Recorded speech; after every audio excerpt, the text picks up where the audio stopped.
നമസ്കാരം. ആമുഖമായി അധികം പറയാനില്ല. നിങ്ങൾക്കെല്ലാം അറിയാവുന്നതുപോലെ ഈ തെരഞ്ഞെടുപ്പ് തുടങ്ങിയ നാൾ മുതൽ, അതിൻ്റെ പ്രവർത്തനം ആരംഭിച്ചത് മുതൽ കേരളത്തിലെ എല്ലാ മണ്ഡലങ്ങളിലും സന്ദർശിക്കാൻ എനിക്ക് കഴിഞ്ഞിട്ടുണ്ട്.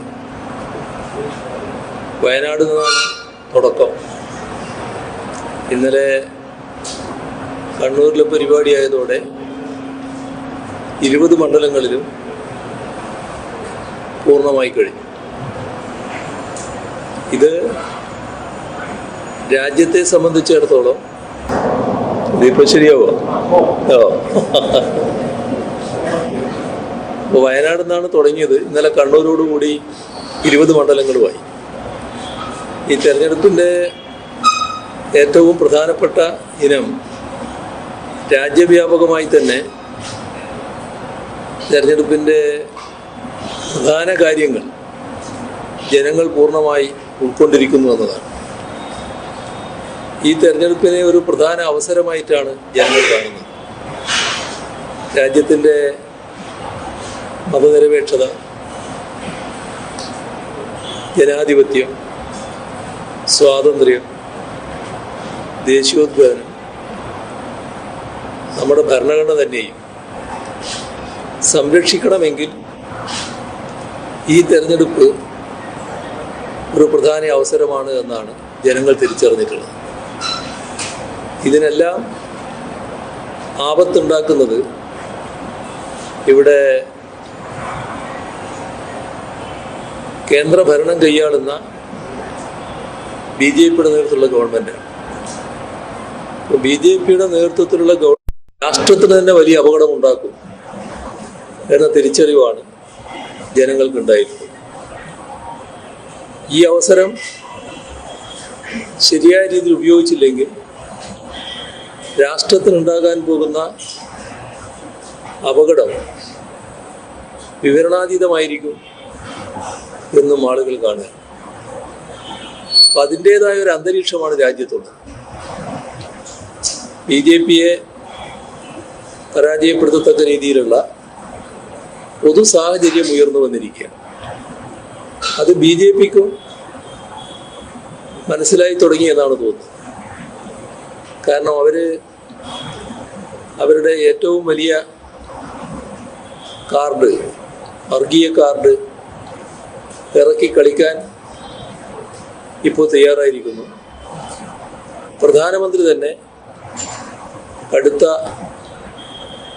വിഷലിപ്തമായ വർഗീയ പ്രചരണത്തിന് നേതൃത്വം കൊടുക്കുന്ന കാഴ്ചയാണ് നമുക്ക് കാണേണ്ടി വന്നത്.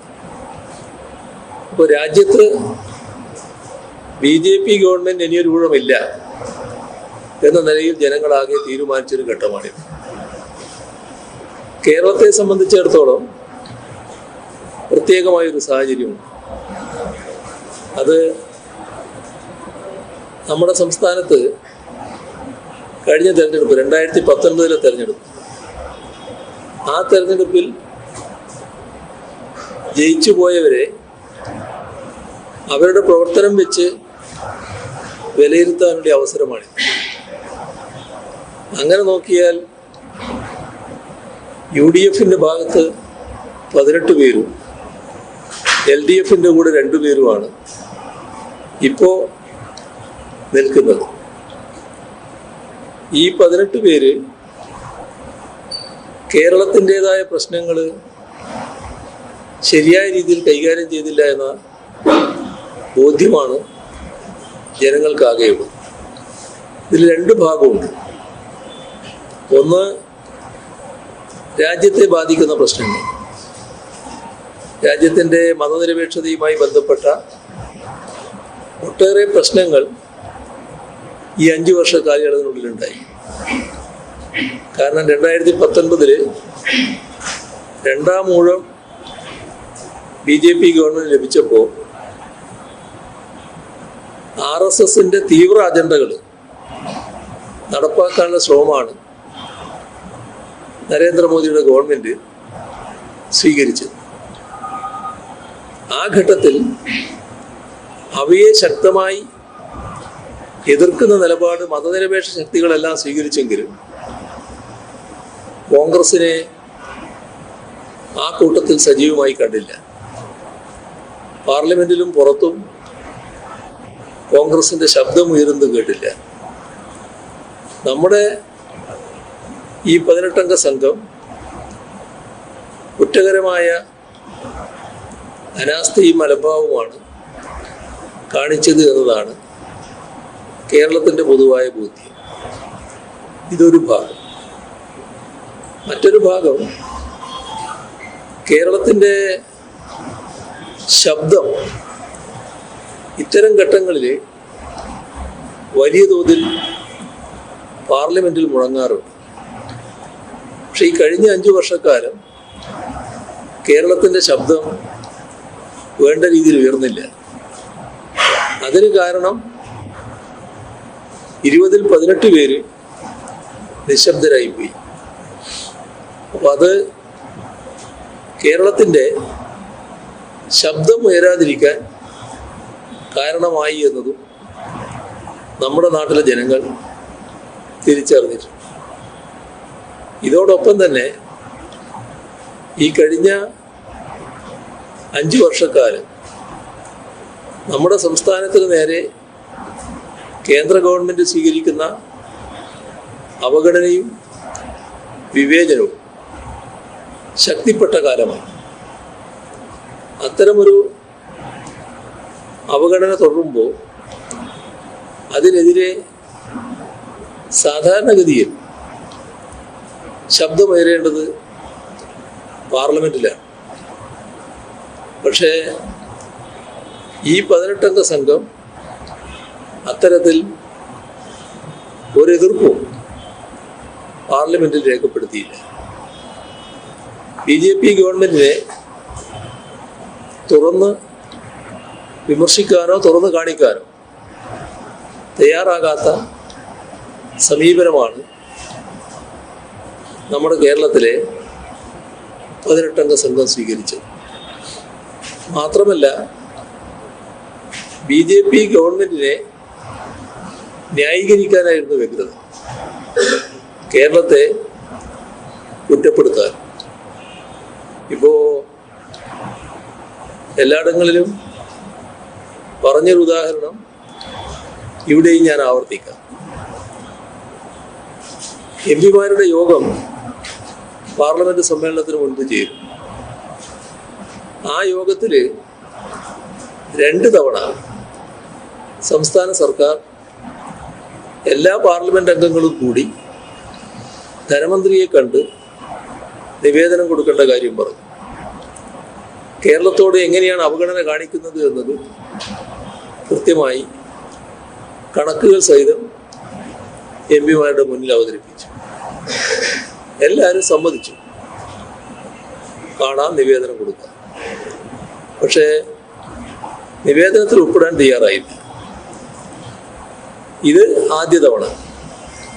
രണ്ടാമത്തെ തവണ ഈ 18-അംഗ സംഘം പറഞ്ഞു, ഞങ്ങൾ ഒപ്പിടാം, പക്ഷെ ഒരു കാര്യം ഇതിലെഴുതണം, സംസ്ഥാന സർക്കാരിൻ്റെ കെടുകാര്യസ്ഥയാണ് ഇതിനെല്ലാം ഇടയാക്കിയത് എന്നെഴുതണം. ഇപ്പോൾ രാജ്യത്തെ കേന്ദ്ര ഗവൺമെൻറ് കാണിക്കുന്ന അവഗണനയ്ക്കും വിവേചനത്തിനും എതിരായ നിവേദനം അതിൽ എഴുതണമെന്ന് പറഞ്ഞത് കേന്ദ്ര സർക്കാരിനോട് നമ്മൾ പറയുക, ഇതൊന്നും നിങ്ങളുടെ കുഴപ്പം കൊണ്ടല്ല, ഞങ്ങളുടെ സംസ്ഥാനത്തൊരു സർക്കാരുണ്ട്, ആ സർക്കാരിൻ്റെ കെടുകാര്യസ്ഥ കൊണ്ടാണ് ഇങ്ങനെയൊക്കെ സംഭവിച്ചത്.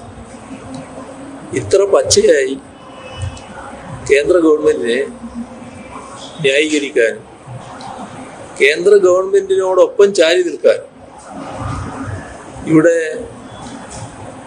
നമ്മുടെ കേരളത്തിൽ തിരഞ്ഞെടുക്കപ്പെട്ടു പോയ 18-അംഗ സംഘം തയ്യാറായി എന്ന ദുരനുഭവമാണ് നമുക്കുള്ളത്.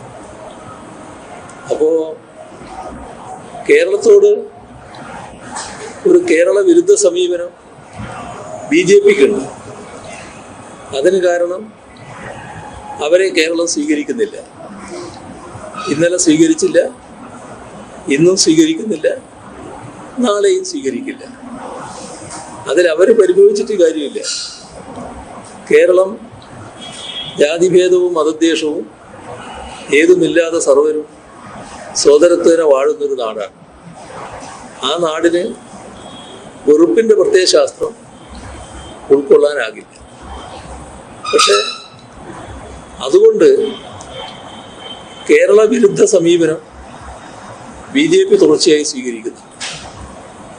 ഈ 18 അംഗ സംഘം ഇവിടുന്ന് തിരഞ്ഞെടുക്കപ്പെട്ടു പോയവരാണ്. അവരെന്തിനാണ് കേരള വിരുദ്ധ സമീപനത്തിലേക്ക് എത്തിയത്? പക്ഷെ നമ്മുടെ അനുഭവം അവരും കേരള വിരുദ്ധ സമീപനം സ്വീകരിച്ചു വന്നാൽ. അപ്പോൾ ജനങ്ങൾ ഇതാണ് വിലയിരുത്തുന്നത്. ഈ കഴിഞ്ഞ 5 വർഷക്കാലം കേരളത്തിൽ കേരള വിരുദ്ധ സമീപനം സ്വീകരിച്ച ഇവരോട് കടുത്ത അമർഷമാണ് പൊതുവെ ജനങ്ങൾക്കുള്ളത്. കേരളത്തിൽ നിന്ന് പോകുന്നത് കേരളത്തിന് താല്പര്യമുയർത്തവരാകണം. രാജ്യത്തിൻ്റെ മതനിരപേക്ഷതക്കും നാം ഉയർത്തിപ്പിടിക്കുന്ന മൂല്യങ്ങൾക്കും ഹാനി വരുത്താനുള്ള ശ്രമങ്ങൾ എന്തെങ്കിലും ഉണ്ടാകുമ്പോൾ അതിനെ ശക്തമായി എതിർക്കുന്നവരാകണം. മതനിരപേക്ഷത സംരക്ഷിക്കുന്നവരാകണം. ഇതാണ് ജനങ്ങളുടെ പൊതുവായ ബോധ്യം. അതിൻ്റെ ഭാഗമായി 20 മണ്ഡലങ്ങളിലും കാണാൻ കഴിഞ്ഞത് അഭൂതപൂർവമായ കാഴ്ചയാണ്. ഈ വികാരത്തിൽ നിൽക്കുന്ന ജനങ്ങൾ എല്ലാ മണ്ഡലങ്ങളിലും LDF അനുകൂലമായ ഒരു തരംഗം എന്ന രീതിയിൽ ഉയർന്നു വരുന്നതിന് ഇടയാക്കിയിരിക്കുകയാണ്. പൊതുവെ LDF മികവാർന്ന വിജയം ഈ തെരഞ്ഞെടുപ്പിൽ നേടാനാകുമെന്നതാണ് പൊതുവെയുള്ള നില. ഇതാണ് ആമുഖമായി എനിക്ക് പറയാൻ. ചോദ്യങ്ങളാവും. മൈക്ക് 2 സൈഡിലും കൈമാറിയിട്ടുണ്ട്. നരേന്ദ്രമോദിയുടെ ഒരു ഉദ്ദേശ പ്രശ്നമാണ് ഇപ്പോൾ വലിയ ചർച്ചയാവുന്നത്. അതുമായി ബന്ധപ്പെട്ടുകൊണ്ട് ഇന്നലെ പ്രതിപക്ഷ രാഷ്ട്രീയ കക്ഷികൾ തെരഞ്ഞെടുപ്പ് കമ്മീഷന് തെളിവുകളടക്കം പരാതി കൊടുത്തു. പക്ഷേ ഇതിലേക്ക് പരാതി സ്ഥിരീകരിക്കാൻ പോലും തെരഞ്ഞെടുപ്പ് കമ്മീഷൻ തയ്യാറാവുന്ന ഒടുവിൽ ഉണ്ടാകാനായിട്ട് അടക്കമുള്ള ആളുകൾ ഇന്ന് കെട്ടിലൂടെ സമീപിക്കേണ്ട അവസ്ഥയിലേക്ക് തെരഞ്ഞെടുപ്പ് കമ്മീഷനിൽ നിന്ന് നീതിപ്പൂർവമല്ല കാര്യങ്ങൾ തോന്നുന്നു. നമ്മുടെ രാജ്യത്ത് സംഭവിച്ച ഒരു കാര്യം ഇതോടൊപ്പം ചേർത്ത് നമ്മൾ കാണണം. രാജ്യത്തെ ഭരണഘടനാ സ്ഥാപനങ്ങളെയെല്ലാം തങ്ങളുടെ കാൽക്കീഴിൽ കൊണ്ടുവരിക, ആ ഒരു നിലപാടാണ് സംഘപരിവാർ പൊതുവെ സ്വീകരിച്ചിരുന്നത്. അതിൻ്റെ ഭാഗമായി ഓരോ സ്ഥാപനത്തിൻ്റെയും സ്വതന്ത്രാവസ്ഥ ഇല്ലാതാക്കുകയാണ് ചെയ്തത്. ഇപ്പോൾ തെരഞ്ഞെടുപ്പ് കമ്മീഷൻ്റെ രൂപീകരണം, അതുമായി ബന്ധപ്പെട്ട് ഉണ്ടായ പ്രശ്നം ഈ ഘട്ടത്തിൽ നമ്മൾ മറന്നു പോകാൻ പാടില്ല. സുപ്രീം കോടതിയുടെ ചീഫ് ജസ്റ്റിസ് കൂടി ഉൾക്കൊള്ളുന്ന ഒരു സമിതിയാണല്ലോ തെരഞ്ഞെടുപ്പ് കമ്മീഷൻ അംഗങ്ങളെ ശുപാർശ ചെയ്യാൻ നേരത്തെ നിയോഗിക്കുന്ന അവസ്ഥയുണ്ടായിരുന്നു. എന്നാൽ ഏകപക്ഷീയമായി സുപ്രീം കോടതി ചീഫ് ജസ്റ്റിസിനെ ഒഴിവാക്കുന്ന നില സ്വീകരിച്ചു. സുപ്രീം കോടതി ചീഫ് ജസ്റ്റിസ് നമ്മുടെ രാജ്യത്തെ പരമോന്നതമായൊരു ഭരണഘടനാ പദവിയല്ലേ. ആ പരമോന്നതമായ ഭരണഘടനാ പദവിയിൽ നാം പൊതുവെ പ്രതീക്ഷിക്കുന്ന നിഷ്പക്ഷത, അതിൻ്റെ ഭാഗമായുള്ള കാര്യക്ഷമത, അതോടെ ഉള്ള ഇടപെടൽ വരുമ്പോൾ ആ ഇടപെടൽ പാടില്ല എന്ന നിലപാട് കേന്ദ്ര ഗവൺമെൻറ് എടുത്തത് എന്തിനാണ്? തങ്ങളുടെ ഇംഗിതമനുസരിച്ചുള്ള കമ്മീഷനാണ് വരേണ്ടത്. കമ്മീഷൻ തങ്ങളുടെ ആജ്ഞാനുവർത്തികളാകണം. ഇതിൻ്റെ ഭാഗമായാണ് തെരഞ്ഞെടുപ്പ് കമ്മീഷൻ രൂപീകരണത്തിനുള്ള സമിതി തന്നെ ആ തരത്തിലേക്ക് മാറ്റിയത്. അതുമായി ബന്ധപ്പെട്ട് പിന്നീട് നടന്ന കാര്യങ്ങൾ ഓരോന്നും പരിശോധിച്ചാൽ ഒരുപാട് ചട്ടലംഘനങ്ങൾ കേന്ദ്ര ഗവൺമെൻറ്റിൻ്റെ ഉന്നത സ്ഥാനങ്ങളിലിരിക്കുന്ന വ്യക്തികളിൽ നിന്നും ഉണ്ടായിട്ടുണ്ട്.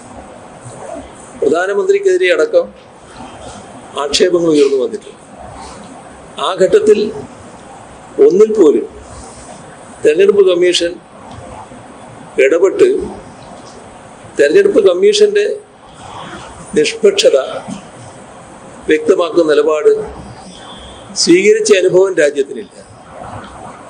ഇപ്പോൾ പച്ചയായി തന്നെ തെരഞ്ഞെടുപ്പ് രംഗത്ത് പറയാൻ പാടില്ലാത്ത രീതിയിൽ ഒരു പ്രത്യേക മതവിഭാഗത്തെ കുറ്റപ്പെടുത്തുകയും പ്രത്യേക വിഭാഗത്തിൻ്റെ വികാരം കുത്തിയിളക്കത്തക്ക രീതിയിൽ വർഗീയ പ്രചരണം നടത്തുകയും ചെയ്തിരിക്കുന്നു.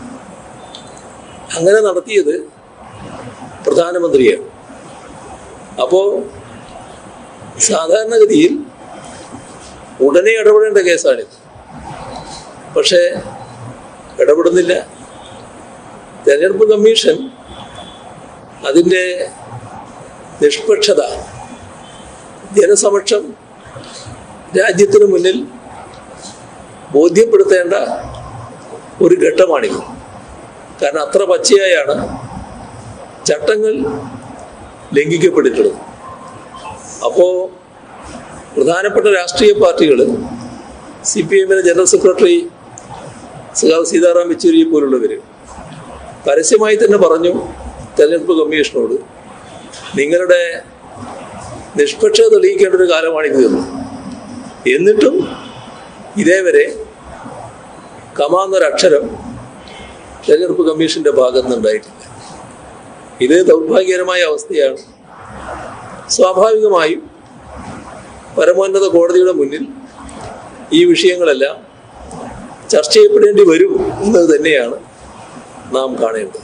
അതോടൊപ്പം തന്നെ ഇത്തരത്തിലുള്ള നിലപാട് സ്വീകരിക്കുന്ന BJP-ക്കെതിരെയുള്ള പൊതുവികാരം അത് കൂടുതൽ ശക്തമാവുകയാണ്, പ്രബലമാവുകയാണ്. അതിൻ്റെ ഭാഗമായി കൂടുതൽ ഒറ്റപ്പെടുന്ന അവസ്ഥയാണ് BJP-ക്ക് സംഭവിക്കുകയും ചെയ്യുക. രാഹുൽ ഗാന്ധിക്കെതിരെ ഈ പക്വത പരാമർശം ഉണ്ടാകുന്നത് CPM എടുത്തൊരു നിലപാട് അതൊരു ശരിയായ രാഷ്ട്രീയ രീതിയില്ല. അതിന്റെ അങ്ങനെ പേര് പറഞ്ഞ് കളിയാക്കുന്നത് ശരിയല്ല. എന്താ എന്താ ആദ്യം പറഞ്ഞ കേട്ടില്ല, ആദ്യത്തെ കേട്ടില്ല. എന്താ പേര് പറഞ്ഞ്? രാഹുൽ ഗാന്ധിയെ കഴിഞ്ഞ കാലഘട്ടത്തിൽ പക്വത പറഞ്ഞ് അതിശയിക്കുന്ന ഒരു സാഹചര്യം ഉണ്ടായിരുന്നു. അപ്പോ അന്ന് CPM എടുത്തൊരു നിലപാട് അങ്ങനെ പേര് പറഞ്ഞ ആളുകളെ കളിയാക്കുന്ന രാഷ്ട്രീയ രീതി CPM ഇല്ല. അങ്ങനെ പറഞ്ഞു. ഈ ഘട്ടത്തിൽ അങ്ങനെ ആ പേരിനെ കുറിച്ച് ഓർമ്മപ്പെടുത്തുന്നു. കഴിഞ്ഞ ദിവസം കിമിലിക്കുന്ന പ്രയോഗം ഇതൊക്കെ ഒരു മാറ്റം എങ്ങനെയാണ് സംഭവിച്ചത്? അത്രമാത്രം ഒരു വിയോജിപ്പ് രാഹുൽ ഗാന്ധിയുമായി ഉണ്ടായിരുന്നു. രാഹുൽ ഗാന്ധി നല്ല മാറ്റം വന്നു എന്നാണ് കോൺഗ്രസ്സുകാർ തന്നെ സാധാരണ പറയാറുള്ളത്. ഈ യാത്രയൊക്കെ നടത്തിയപ്പോൾ കുറേ അനുഭവമൊക്കെ വന്ന് അദ്ദേഹത്തിന് നല്ല മാറ്റം വന്നിട്ടുണ്ട് എന്ന് കോൺഗ്രസ്സുകാർ സൗഹൃദ സംഭാഷണത്തിലൊക്കെ പറയുന്നത് കേൾക്കും. പക്ഷെ ഈ ഘട്ടത്തിൽ അദ്ദേഹം വന്ന് പറഞ്ഞ കാര്യങ്ങൾ അത് സാധാരണഗതിയിൽ ഒരു രാഷ്ട്രീയ നേതാവിന് പറ്റുന്ന രീതിയിലല്ല. ഒരു രാഷ്ട്രീയ നേതാവെന്ന് പറയുമ്പോൾ അതിൻ്റെ ഭാഗമായി ഏത് രാഷ്ട്രീയ പാർട്ടിയുടേതായാലും സ്വീകരിക്കേണ്ട പൊതുവായ ചില നിലപാടുകളുണ്ട്. ആ നിലപാടുകളൊന്നും ഒരു ഘട്ടത്തിലും രാഹുൽ ഗാന്ധിയിൽ കാണാൻ കഴിഞ്ഞിട്ടില്ല. അത് പിന്നെ അവർ ചർച്ച ചെയ്യേണ്ട കാര്യമാണ്, നമ്മൾ ചർച്ച ചെയ്യേണ്ട പ്രശ്നമല്ല. അത് കോൺഗ്രസ് പാർട്ടി ആലോചിക്കേണ്ട കാര്യമാണ്. കോൺഗ്രസ് പാർട്ടിക്ക് ഇത്തരം ആലോചനകളൊന്നും നടത്താൻ കഴിയില്ല എന്നുള്ളത് നമുക്കെല്ലാവർക്കും അറിയാവുന്ന കാര്യമാണ്. ഇപ്പോൾ രാജ്യത്ത് അതീവ ഗൗരവമായ വിഷയങ്ങൾ ഉയർന്നു വരുമ്പോൾ അത്തരം വിഷയങ്ങളുടെ വലിയ ചർച്ച ഇവിടെ നടക്കുമ്പോൾ അതിൻ്റെ കൂടെ തന്നെ ഉയർന്നു വന്നൊരു കാര്യമാണ് രാഹുൽ ഗാന്ധി ഇവിടെ ഇല്ല എന്നത്. ഇന്ത്യയിൽ ആ ഘട്ടത്തിലില്ല എന്നത് പല ഘട്ടങ്ങളിൽ ചർച്ച ചെയ്യപ്പെട്ടിട്ടുണ്ട്. അപ്പോൾ ഒരു ഗൗരവമേറിയ രാഷ്ട്രീയ പ്രവർത്തകൻ എന്ന നില പലപ്പോഴും അദ്ദേഹത്തിന് സ്വീകരിക്കാൻ കഴിയുന്നില്ല എന്നത് ഈ രാജ്യത്തിൻ്റെ മുന്നിലുള്ള അനുഭവമാണ്. അതൊന്നും ആരും സാധാരണ വിമർശനമായിട്ട് ഉന്നയിക്കാറില്ല. കാരണം അത് ആ പാർട്ടിയുടെ കാര്യമാണ്, ആ പാർട്ടി നിശ്ചയിക്കേണ്ട കാര്യമാണ്. അതുകൊണ്ട് നമ്മളെന്തിനാണ് അതിൻ്റെ കാര്യത്തിലേക്ക് കടക്കേണ്ട കാര്യം? പക്ഷേ ഈ തെരഞ്ഞെടുപ്പ് BJPക്കെതിരെ വലിയ തോതിലുള്ള പൊതുവികാരം രാജ്യത്താകെ അലയടിച്ചേരുമ്പോൾ ഈ കേരളത്തിൽ വന്നിട്ട് BJPയെ സഹായിക്കുന്ന കേരള അന്തരീക്ഷത്തിൽ BJPയുടെ അന്വേഷണ ഏജൻസികളെ സഹായിക്കുന്ന നിലപാട് രാഹുൽ ഗാന്ധിയെ പോലൊരാളിൽ നിന്ന് ഉണ്ടാവുക എന്നത് തീർത്തും അപക്വമായൊരു കാര്യമാണ്. ഇവിടെയുള്ള കോൺഗ്രസിൻ്റെ ചില ആളുകൾക്ക് പ്രത്യേകമായ ചില താല്പര്യങ്ങളും ഉദ്ദേശങ്ങളും ഉണ്ടാകാം. അതിൻ്റെ ഭാഗമായി അവർ പറഞ്ഞു കൊടുക്കുന്ന കാര്യങ്ങൾ അതേപോലെ ആവർത്തിക്കേണ്ട ഒരു വ്യക്തിത്വമല്ലല്ലോ രാഹുൽ ഗാന്ധിക്ക് ഉണ്ടാകേണ്ടത്. അദ്ദേഹം രാജ്യത്തിൻ്റെ രാഷ്ട്രീയം കൈകാര്യം ചെയ്യുന്ന ആളായിട്ടല്ലേ മാറേണ്ടത്. അവിടെ അതിനനുസരിച്ച് പ്രതികരണമാണോ ഉണ്ടായത്? അതാണ് ഞാൻ പറഞ്ഞത്, നിങ്ങൾ പഴയ പേരിലേക്ക് മാറരുത്, നിങ്ങൾക്ക് മാറ്റം വന്നിട്ടുണ്ട് എന്ന് നിങ്ങളെ കോൺഗ്രസ്സുകാർ തന്നെ ഇവിടെ പറയാറുണ്ടായിരുന്നു. നിങ്ങൾ ഇതിലൂടെ കാണിക്കുന്നത് ഒരു മാറ്റവും നിങ്ങൾക്ക് വന്നിട്ടില്ല എന്നാണ്. ആ പറഞ്ഞത് തീർത്തും ശരിയായൊരു കാര്യമാണ്. ആ പറഞ്ഞതിൽ തന്നെയാണ് ഞാൻ നിൽക്കുന്നത്.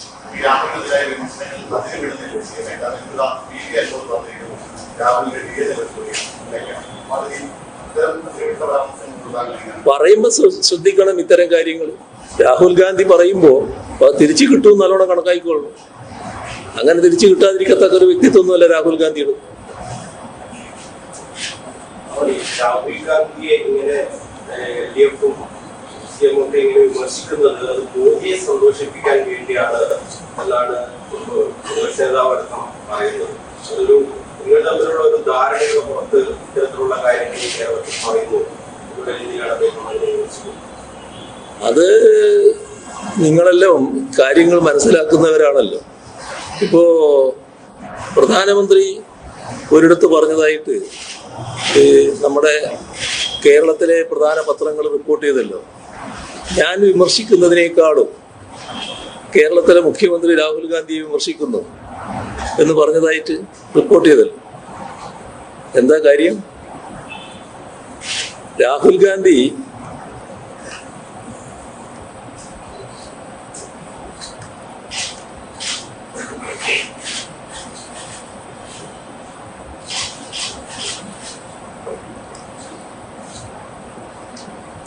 വിമർശിക്കപ്പെടുന്നത് എന്തിനാ?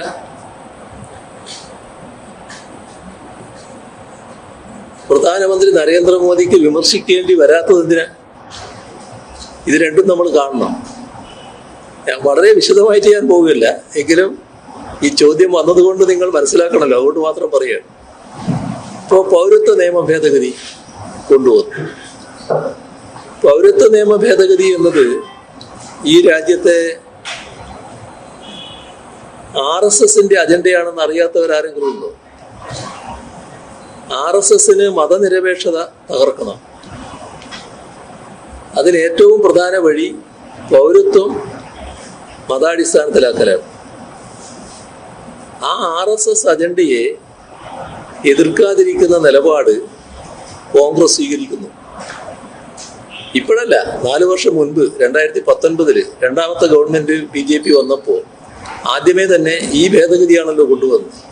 അപ്പൊ തന്നെ അതിനെ എതിർക്കുന്നില്ല. അത് നരേന്ദ്രമോദിക്ക് പ്രധാനമന്ത്രി എന്ന നിലക്ക് നല്ല കുളിർമ നൽകുന്നൊരു കാര്യമല്ലേ. കോൺഗ്രസിനെ പോലൊരു പാർട്ടി ഇതിനെ എതിർക്കാതിരിക്കുന്നു എന്നത് ചെറിയ കുളിർമയാണോ മനസ്സിന് BJPക്ക് നൽകുക? ആ ഘട്ടത്തിൽ വലിയ പ്രക്ഷോഭം രാജ്യത്താകെ നടക്കുന്നു. ഡൽഹിയിലും മറ്റും കനത്ത പ്രക്ഷോഭം. ആ പ്രക്ഷോഭത്തിൽ എവിടെയും കോൺഗ്രസിനെ കാണാനില്ല. വീണ്ടും BJPക്ക് സന്തോഷമല്ലേ ഉണ്ടാക്കുന്നത്? നിങ്ങൾ എന്തുകൊണ്ടാണ് ഉണ്ടാകാത്തത് എന്നല്ലേ ഞങ്ങൾ വിമർശിക്കുന്നത്. ആ വിമർശനം വേണ്ടേ? ഇവിടെ കേരളത്തില് വ്യത്യസ്തമായൊരു നില ഇവിടുത്തെ കോൺഗ്രസ് സ്വീകരിച്ചിരുന്നു.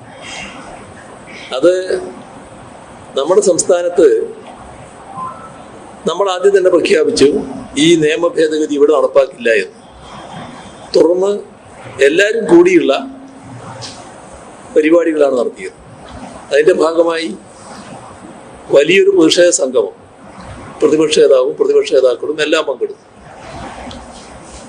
തൊട്ടു പിന്നാലെ സർവകക്ഷി യോഗം, നിയമസഭയുടെ പ്രത്യേക യോഗം, അതിൽ നിയമ ഭേദഗതി പിൻവലിക്കണമെന്ന പ്രമേയം ഏകണ്ഠേന പാസ്സാക്കൽ, ഇതിലെല്ലാം കോൺഗ്രസ് ഉണ്ട്.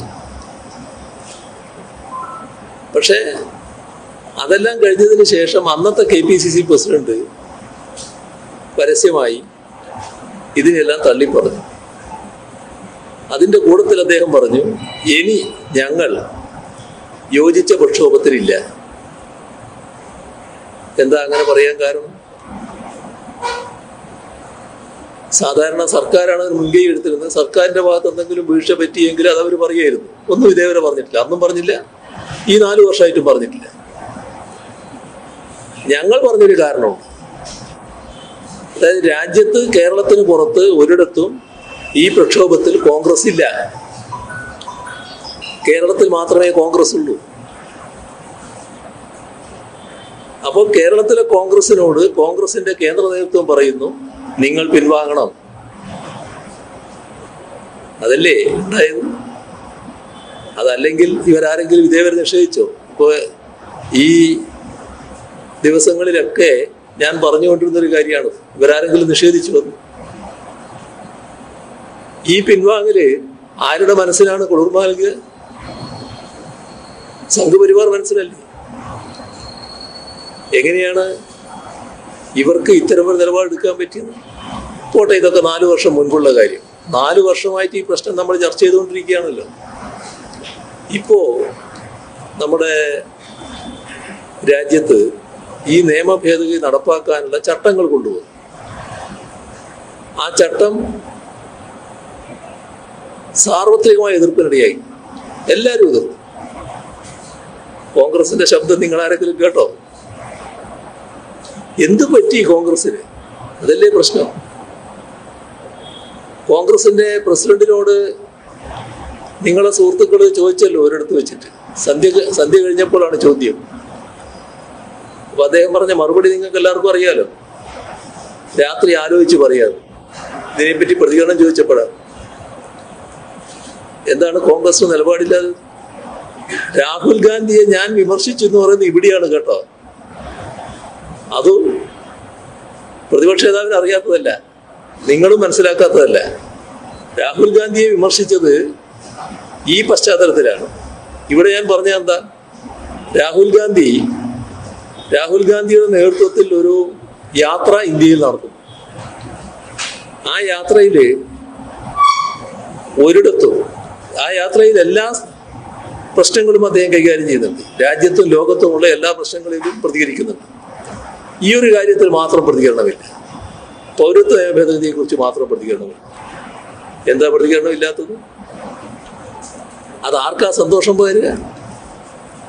BJPക്കല്ലേ സന്തോഷം പകരുക? നിങ്ങൾ സംഘപരിവാറിന്റെ നിലപാടിനെ വിമർശിച്ചില്ല എന്ന് ഞാനോ ഇടതുപക്ഷ നേതാക്കളോ LDF നേതാക്കളോ ഇവിടെ പറഞ്ഞാൽ അതെങ്ങനെയാണ് BJPക്ക് സന്തോഷം പകരുക? ഈ കോൺഗ്രസിന്റെ നിലപാടല്ലേ BJPക്ക് സന്തോഷം പകർന്നത്? പോട്ടെ, നമ്മുടെ രാജ്യത്ത് രാഷ്ട്രീയ പാർട്ടികൾ പ്രകടന പത്രികകൾ പുറത്തിറക്കുകയാണ്.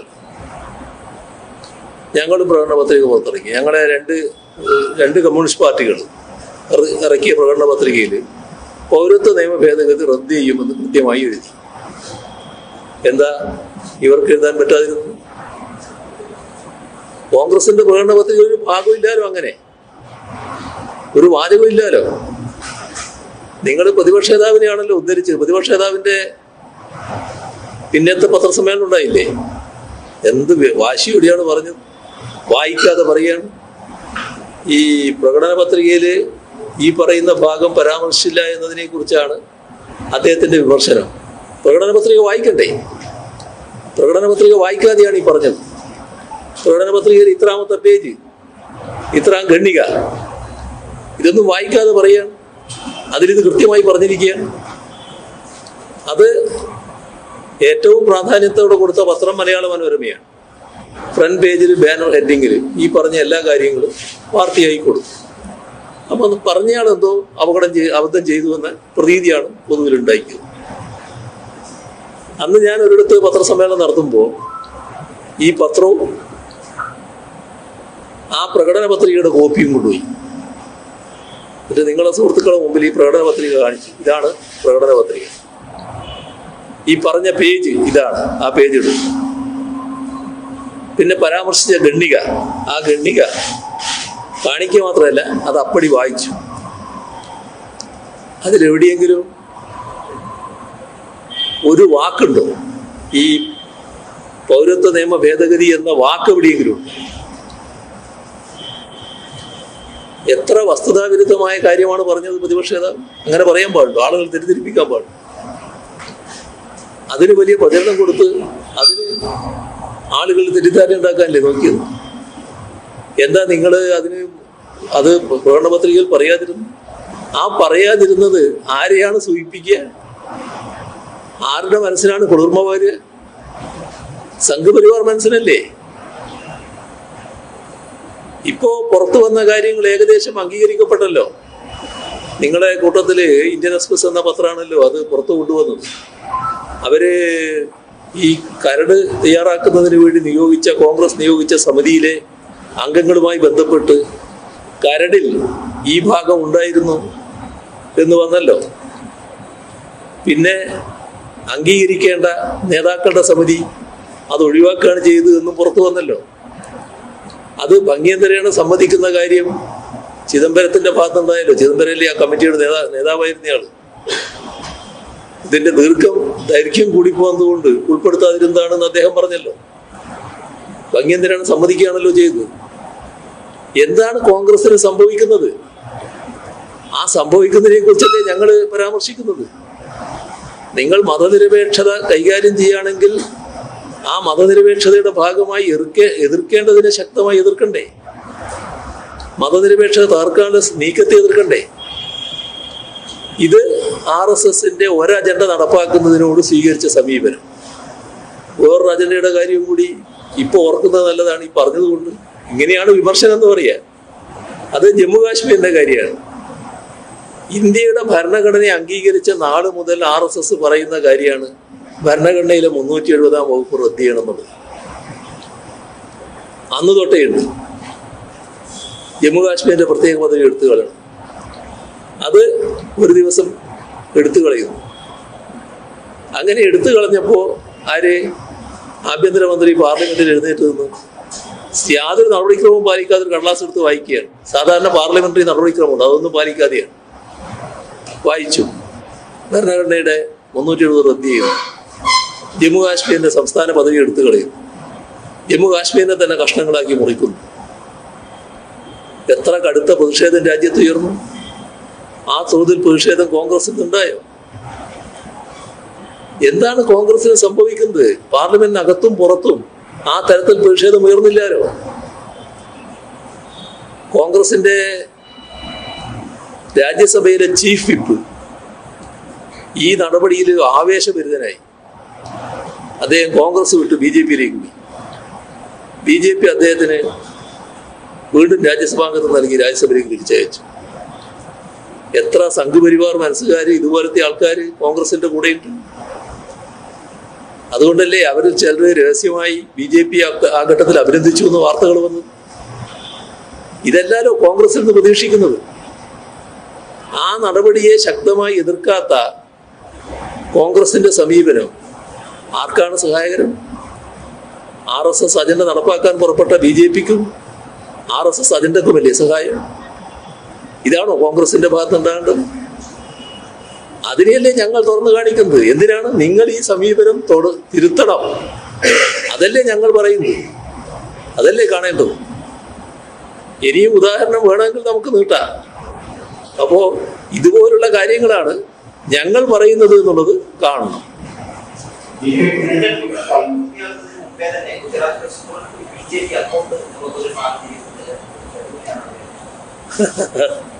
അത് കൂടുതൽ വിവരങ്ങൾ ഇനിയും പുറത്തു വരേണ്ടതാണ്. പക്ഷെ സംഭവിക്കാൻ പാടില്ലാത്ത കാര്യങ്ങളാണ് അവിടെ സംഭവിച്ചിട്ടുള്ളത്. കാരണം ഒരു തെരഞ്ഞെടുപ്പിൽ നാമനിർദ്ദേശ പത്രിക കൊടുക്കുന്നത് അത് ഒപ്പിടുന്ന ആളുകൾ പോലും വിശ്വസ്തരല്ലാത്തവരായി മാറുമോ? സാധാരണ നിലയ്ക്ക് നമ്മുടെ ഏറ്റവും വിശ്വസ്തരായ ആളുകളാണല്ലോ ഈ നാമനിർദ്ദേശ പത്രികയൊക്കെ പിന്താങ്ങാനും നിർദ്ദേശിക്കാനും ഒക്കെ തയ്യാറാക്കുക. അവരല്ലേ ഇപ്പോ BJP-യുടെ കൂടെ ചേർന്നു എന്ന് പറയുന്നത്. കോൺഗ്രസ് സ്ഥാനാർത്ഥി ഇല്ലാതാകുന്നു, ഏകപക്ഷീയമായി തെരഞ്ഞെടുക്കപ്പെടുന്ന അവസ്ഥയുണ്ടാകുന്നു. എന്താണ് ഇത്തരമൊരു അവസ്ഥ വരാൻ കാരണം? ഏത് രീതിയിലുള്ള കളികളാണ് അതിന്റെ പിന്നിൽ നടന്നിട്ടുള്ളത്? ഒരു ഭാഗത്ത് അത് ഒത്തുകളിയാണെന്ന് ആക്ഷേപം പറയുന്നുണ്ട്. അപ്പോൾ എന്താണ് എന്നുള്ളത് ഇനിയുള്ള നാളുകളിൽ കൂടുതൽ പുറത്തു വരികയാണ് ചെയ്യുക. BJP ഏത് കളിയും കളിക്കാൻ സന്നദ്ധമാകുന്ന ഒരു പാർട്ടിയാണെന്ന് എല്ലാവർക്കും അറിയാം. എങ്ങനെയാണ് കോൺഗ്രസിന്റെ വിശ്വസ്തരെ തന്നെ BJP-യുടെ പക്ഷത്തേക്ക് അവർക്ക് കിട്ടിയത്? അതും ഒരു പ്രശ്നമാണല്ലോ. അതാണ് കാണേണ്ടത്.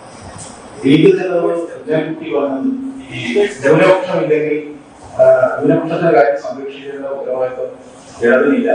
ഇടതില്ലെങ്കിലും ഒന്നാം തരം പൗരന്മാരായി തന്നെ മുസ്ലിങ്ങൾ ഇന്ത്യയിലുണ്ടാകും, അതുപോലെ മറ്റു ന്യൂനപക്ഷ വിഭാഗങ്ങളും ഉണ്ടാകും. അപ്പൊ ഇടതില്ലെങ്കിൽ പിന്നില്ല എന്ന മുദ്രാവാക്യമൊക്കെ അപ്രസക്തമാണ് എന്ന ഒരു വിമർശനമാണ് പറഞ്ഞത്. ആദ്യം CPM സ്വന്തം ദേശീയവാദി സ്റ്റാറ്റസ് നിലനിർത്താൻ നോക്കാനാണ് ശ്രമിച്ചത്. ന്യൂനപക്ഷങ്ങളെ ഞങ്ങൾ സംരക്ഷിച്ചുകൊള്ളാം രീതിയിലാണ്. ഏറ്റവും അബദ്ധമായ ഒരു സ്റ്റേറ്റ്മെന്റ് ആണ്. അങ്ങനെ സ്റ്റേറ്റ്മെന്റ് പറഞ്ഞിട്ടുണ്ടെങ്കിൽ പറഞ്ഞില്ലേ എന്നുള്ളത് എനിക്കറിയില്ല. ന്യൂനപക്ഷങ്ങളുടെ കാര്യം മറ്റാരും നോക്കണ്ട, ഞങ്ങൾ തന്നെ സംരക്ഷിച്ചു കൊള്ളാം എന്നത് അത് സാധാരണഗതിയിൽ ന്യൂനപക്ഷത്തിൽ നിന്ന് ഉണ്ടാകേണ്ട ഒരു സ്റ്റേറ്റ്മെന്റ് അല്ല. ന്യൂനപക്ഷ സംരക്ഷണം എന്നത് ന്യൂനപക്ഷത്തിന്റെ വിഷയം മാത്രമല്ല, ഇത് രാജ്യത്തിന്റെ പൊതുവായ പ്രശ്നമാണ്. രാജ്യത്തിന്റെ മതനിരപേക്ഷതയുടെ ഏറ്റവും വലിയ ഉരക്കല്ലാണ് ന്യൂനപക്ഷ സംരക്ഷണം എന്നത്. അപ്പോൾ ഞങ്ങളുടെ കാര്യം ഞങ്ങൾ തന്നെ നോക്കിക്കോളാം എന്ന് പറയുന്നത് സാധാരണഗതിയിൽ അങ്ങനെ ഒരു വാചകം ഇതേവരെ ലീഗ് പറഞ്ഞതായിട്ട് ഞാൻ കേട്ടിട്ടില്ല. കുഞ്ഞാലിക്കുട്ടി ഒരു പരിതപ്രജ്ഞനായ രാഷ്ട്രീയ നേതാവുമാണല്ലോ. അദ്ദേഹത്തിന്റെ ഭാഗത്ത് നിന്ന് അങ്ങനെ ഒരു കാര്യം ഉണ്ടാകുമെന്ന് ഞാൻ പ്രതീക്ഷിക്കുന്നുമില്ല. അത് ഉണ്ടാകേണ്ടത് സാധാരണ ഈ ന്യൂനപക്ഷ വിഭാഗത്തിലും വർഗീയത കൈകാര്യം ചെയ്യുന്നവരുണ്ട്. ആ വർഗീയ ശക്തികളിൽ നിന്നാണ് ഇത്തരം കാര്യങ്ങൾ ഉണ്ടാകുക. ഞങ്ങളുടെ കാര്യം ഞങ്ങൾ തന്നെ നോക്കിക്കോളാം, ഞങ്ങൾക്ക് തന്നെ നേരിടാൻ കഴിയും, അതിനാവശ്യമായ കരുത്ത് ഞങ്ങൾക്കുണ്ട് എന്നൊക്കെ പറയുന്നത് ആ വർഗീയ നിലപാടാണ്. ഇവിടെ ന്യൂനപക്ഷ സംരക്ഷണം എന്നത് എല്ലാവരും കൂടി മതനിരപേക്ഷ ശക്തികളാകെ ചേർന്ന് നടത്തേണ്ട ഒരു കാര്യമാണ്. അതിൻ്റെ ഭാഗമായിട്ട് മാത്രമേ ന്യൂനപക്ഷ സംരക്ഷണം ഉറപ്പുവരുത്താനാവൂ. ഇതാണ് നാം കാണേണ്ട ഒരു കാര്യം. ഇതില്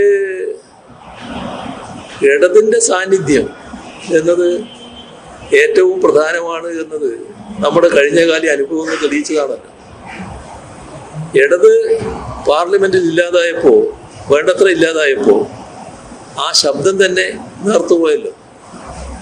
നമ്മുടെ രാജ്യത്ത് ഈ പറഞ്ഞ പൗരത്വ നിയമ ഭേദഗതി വന്നപ്പോൾ, ഡൽഹിയിലെ പ്രക്ഷോഭം നടന്നപ്പോൾ, ആ പ്രക്ഷോഭത്തിൽ ദേശീയ നേതാക്കൾ അറസ്റ്റ് ചെയ്യപ്പെട്ടല്ലോ. അതിൽ 2 കമ്മ്യൂണിസ്റ്റ് പാർട്ടികളുടെ ജനറൽ സെക്രട്ടറിമാർ, പ്രകാശ് കാരാട്ട്, വൃന്ദ കാരാട്ട്, ബിനോയ് വിശ്വം, അങ്ങനെ ഒരു വലിയ നിരയുണ്ടായല്ലോ. അതെന്തുകൊണ്ടാണ്? ഇടതുപക്ഷം അവിടെ ഓടിയെത്തുന്നതുകൊണ്ടല്ലേ. തൊട്ടു പിന്നാലെ ജനുവരിയിൽ വലിയ പ്രക്ഷോഭം ഡൽഹിയിൽ കനത്തപ്പോൾ ആ കുറ്റപത്രത്തിൽ സീതാറാം യെച്ചൂരിയുടെ പേരുണ്ടായില്ലേ. വലിയ തോതിൽ രാജ്യത്ത് ഉയർന്നു വന്ന പ്രശ്നമല്ലേ അത്. ആ ഘട്ടത്തിലും അതിൽ നിന്ന് ആ ലിസ്റ്റിൽ ഏതെങ്കിലും കോൺഗ്രസ്സുകാരനെ കാണാൻ പറ്റിയോ? അപ്പൊ ഇത്തരം കാര്യങ്ങളിൽ ഇടതുപക്ഷം പ്രതിബദ്ധതയോടെ ഇടപെടുന്നു എന്നുള്ളത് രാജ്യത്തിന്റെ അനുഭവമല്ലേ. കുഞ്ഞാലിക്കുട്ടിക്ക് കോൺഗ്രസിനോടൊപ്പം നിൽക്കുന്ന ലീഗിന്റെ നേതാവെന്ന നിലക്ക് കോൺഗ്രസിനെ പരസ്യമായി കുറ്റപ്പെടുത്താൻ വിഷമമുണ്ടാവും. ആ വിഷമം നമുക്ക് എല്ലാവർക്കും മനസ്സിലാക്കാൻ പറ്റുമല്ലോ. അതിൻ്റെ അർത്ഥം കോൺഗ്രസ് ചെയ്തത് ന്യായമാണെന്നല്ലല്ലോ. ഇതുപോലൊരു പ്രശ്നത്തിൽ സംഘപരിവാർ നിലപാടിനോടൊപ്പം അണിനിരക്ക് എല്ലാവരും വേണ്ടത്. ലീഗിന്റെ അടക്കമുള്ള 18 സംഘം ഈ കാര്യത്തില് ശബ്ദം വേണ്ട രീതിയിൽ വരാതിരുന്നതും കോൺഗ്രസിന്റെ നിലപാട് കാരണമല്ലേ? അതാണോ ശരിയായ സമീപനം? അപ്പൊ അതാണ് നാം കാണേണ്ട കാര്യം.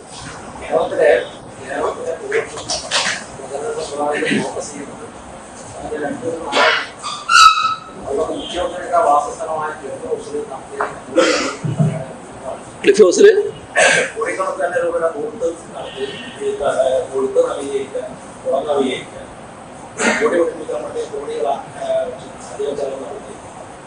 കോവിഡ് സമയത്ത് ദില്ലിക്ക് ഉൾപ്പെടെയുള്ള സാധനങ്ങൾ 4-5 ഇരട്ടി കൊടുത്ത് വാങ്ങി കോടികളെ അഴിമതി നടത്തുകയാണ് ഈ പ്രധാനമായിട്ടുള്ള ആരോപണം. യഥാർത്ഥം ഏതിനാ അറിയേണ്ടത്? രണ്ടാരോപണം ഏത് ഭാഗത്ത് അറിയേണ്ടതെന്ന് ഞാൻ ചോദിക്കുന്നത്. ഏത് പത്രം? നിങ്ങൾ ഏത് മാധ്യമം? നിങ്ങൾ ഏത് മാധ്യമം? ശരി ശരി ശരി. അല്ല, അതറിയാൻ വേണ്ടിയാണ്. ഇവിടെ പിണറായിൽ എൻ്റെ വീടുണ്ടല്ലോ, ആ വീട്ടിൽ വന്ന് എന്തെങ്കിലും ചെലവിട്ടെങ്കിൽ അത് സർക്കാർ ചെലവിൽ നടത്തിയെങ്കിൽ അത് തെറ്റായ കാര്യമാണ്. സാധാരണ എൻ്റെ വീടാണത്, സ്വന്തം വീടാണ്. അവിടെ പണ്ട് നിങ്ങളെ ചിലർ, നിങ്ങളും പണ്ട് കൊടുത്തിരുന്നല്ലോ ആ വീടിന്റെ ഭയങ്കര വണ്ണത്തെ പറ്റി. ഇപ്പൊ പലരും ആ വീട് കണ്ടപ്പോൾ അതങ്ങനെ വലിയ വീടല്ലാന്ന് മനസ്സിലായല്ലോ. ആ വീടിന്റെ കാര്യത്തിൽ ഏതെങ്കിലും തരത്തിൽ പണം ചെലവിട്ടെങ്കിൽ, സർക്കാർ പണം ചെലവിട്ടെങ്കിൽ അത് ധൂർത്താണെന്ന് പറയാം. ഇത് അവിടെയുള്ള ക്ലിഫ് ഹൗസിന്റെ ഭാഗമായി ചെയ്യേണ്ട കാര്യങ്ങൾ അവിടെ ചെയ്യുന്നതിൽ എന്താണ് സാധാരണഗതിയിൽ തെറ്റുകൾ? സ്വാഭാവികമായി ചെയ്യേണ്ട കാര്യങ്ങൾ അവിടെ ചെയ്യുമല്ലോ. അതിനെന്തെല്ലാം കഥകളാണ് പ്രചരിപ്പിച്ചത്. പിന്നെ ഞാൻ ഈ കഥക്കൊന്നും മറുപടി പറഞ്ഞു നടക്കാറില്ലാലും ഇപ്പോൾ ഞാൻ പറയുന്നില്ലാലും. നിങ്ങൾ ആരെങ്കിലും വേണമെങ്കിൽ വന്ന് നോക്ക് എന്താണ് അവിടെ നടന്നിട്ടുള്ളത്, അന്നേരം മനസ്സിലാവുമല്ലോ അവിടെ ഏതെല്ലാം തരത്തിലാണ് ഭയങ്കര മൂടി പിടിപ്പിക്കൽ നടന്നിട്ടുള്ളത്. ഞാനൊരു ചടങ്ങിൽ പറഞ്ഞല്ലോ, ഒരു ദിവസം യാദൃശ്ചികമായി പറഞ്ഞല്ലോ അതിൻ്റെ ആ പഴയ കെട്ടിടത്തിൻ്റെ അവസ്ഥ എന്താണെന്നുള്ളത്. അതൊക്കെ നമ്മുടെ അനുഭവത്തിലുള്ള കാര്യങ്ങളാണ്. അത് നമ്മുടെ നാട്ടിൽ എന്താണ് വരുന്നത്? ഇപ്പോൾ ഒരു മന്ത്രിമന്ദിരം അതിൻ്റെ ഭാഗമായി വല്ല റിനോവേഷൻ വർക്ക് നടക്കുന്ന വിചാരിക്കുക, ഉടനെ അതുമായി ബന്ധപ്പെട്ട് നമ്മൾ ചില വാർത്തകളും കൊടുക്കും. ഇതെന്തോ ഒരു ധൂർത്തായെന്ന് എന്നാണ് ഒരു ധാരണ. ആര് ധൂർത്ത് നടത്തുന്നത്? സർക്കാരിൻ്റെ സ്വത്തല്ലേ അത്. ആ സർക്കാർ സ്വത്ത് സംരക്ഷിക്കേണ്ട ബാധ്യത സർക്കാരിനുള്ളതല്ലേ? സർക്കാരല്ലേ നിർവഹിക്കേണ്ടത്. അവിടെ താമസിക്കുന്നയാൾ ഇപ്പം താമസിക്കുന്നു, നാളെ അവിടുന്ന് പോയി വേറെ താമസിക്കുന്നു. അതും എടുത്തിട്ട് അയാൾ പോകുന്നുണ്ടോ? യഥാർത്ഥത്തിൽ അതിൻ്റെ സംരക്ഷണം സർക്കാർ നടത്താൻ ബാധ്യതപ്പെട്ടതല്ലേ? ആ കാര്യം ചെയ്തു പോകേണ്ടതില്ല. ആ നിലയ്ക്ക് അതിനെ കാണേണ്ടതായിട്ട്, അതൊന്നൊരു ധൂർത്തോ വേണ്ടാതിനോ ആയിട്ട് ഞാൻ കാണുന്നില്ല. ഈ ന്യൂനപക്ഷ വിഭാഗങ്ങളുമായി ബന്ധപ്പെട്ട് സംസ്ഥയൊക്കെ എടുക്കുന്ന നിലപാട് അനുകൂലമായി വരും. സംസ്ഥ നേതാക്കളൊക്കെ പറയുന്നത് ന്യൂനപക്ഷമാണ് ഈ കാര്യങ്ങളൊക്കെ ശക്തമായ നിലപാട് സ്വീകരിക്കുന്നതെന്ന് അതിന്റെ നേതാക്കളൊക്കെ പറയുന്നത്. സംസ്ഥയുടെ ഒരു പിന്തുണ നമ്മുടെ സംസ്ഥാനത്ത് എല്ലാ വിഭാഗവും ഇതുപോലെ ഉള്ള വിഭാഗങ്ങൾ ഓരോന്നിനെ എടുത്ത് പരിശോധിച്ചാൽ സർക്കാരിൻ്റെ നിലപാട്, ഇടതുപക്ഷത്തിൻ്റെ നിലപാട്, കേരളത്തിൽ LDFിൻ്റെ നിലപാട്, അതൊക്കെ അങ്ങേയറ്റം പിന്തുണ നൽകുന്ന നിലയാണ് അവരെല്ലാവരും പൊതുവെ സ്വീകരിക്കുന്നത്. എന്താണ് കാരണം? അതിന് നല്ല നിലയിലാണ് കാര്യങ്ങൾ ഇവിടെ നിർവഹിച്ചു പോകുന്നത്. ഇപ്പോൾ ഏതെങ്കിലും ഒരു വിഭാഗത്തിന് നേരെ എന്തെങ്കിലും പ്രശ്നങ്ങളുണ്ടായാൽ ആ പ്രശ്നങ്ങൾ കൃത്യമായി കൈകാര്യം ചെയ്യാൻ ഗവൺമെൻറ് സന്നദ്ധമാണ്. അതിനകത്ത് കാര്യങ്ങൾ ചർച്ച ചെയ്യാൻ എല്ലാ ഘട്ടത്തിലും ഗവൺമെൻറ് സന്നദ്ധമാണ്. ഇതാണ് അവർക്കെല്ലാമുള്ള അനുഭവം. അവർക്ക് നേരിട്ട് പ്രശ്നങ്ങൾ ഉന്നയിക്കാനും പ്രശ്നങ്ങൾ നേരിട്ട് ചർച്ച ചെയ്യാനും കഴിയുന്ന നിലയുണ്ട്. അതിൻ്റെ ഭാഗമായി ഒരു സാമൂഹ്യ വിഭാഗത്തിൽ, ഞാൻ ആവർത്തിച്ച് പറയാം, കേരളത്തിലെ എല്ലാ സാമൂഹ്യ വിഭാഗത്തിലും ഒരു തരത്തിലുള്ള വിപ്രതിപത്തിയും കേരളത്തിലെ ഗവൺമെന്റിനോടോ അതിന് നേതൃത്വം കൊടുക്കുന്ന LDF-നോടോ ഇല്ല എന്നതാണ് വസ്തുത. അതിന്റെ ഭാഗമായി ചില ഘട്ടത്തിൽ അവര് അത്തരം കാര്യങ്ങൾ അക്നോളജ് ചെയ്ത് പറഞ്ഞു എന്ന് വരും. അത് ആ നിലക്ക് മാത്രമേ കാണേണ്ടതായിട്ടുള്ളൂ.